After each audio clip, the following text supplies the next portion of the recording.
Knowing that Mrs. Mallard was afflicted with a heart trouble, great care was taken to break to her as gently as possible the news of her husband's death.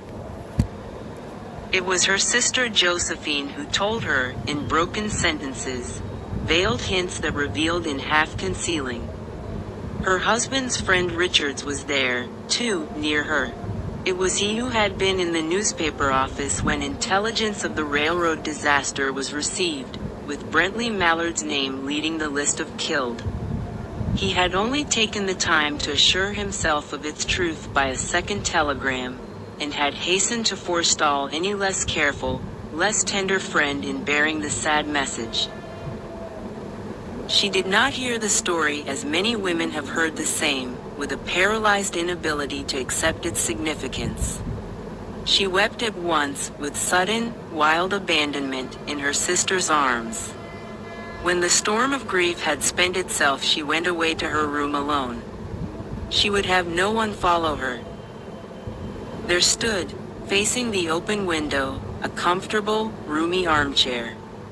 Into this she sank, pressed down by a physical exhaustion that haunted her body and seemed to reach into her soul.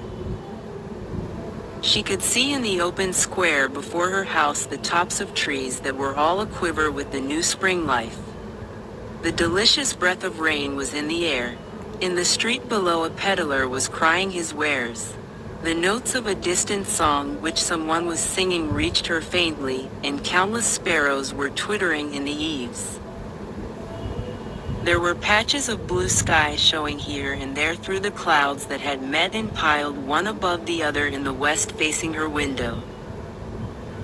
She sat with her head thrown back upon the cushion of the chair, quite motionless, except when a sob came up into her throat and shook her, as a child who has cried itself to sleep continues to sob in its dreams.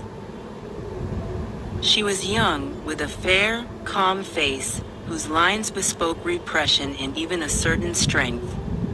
But now there was a dull stare in her eyes, whose gaze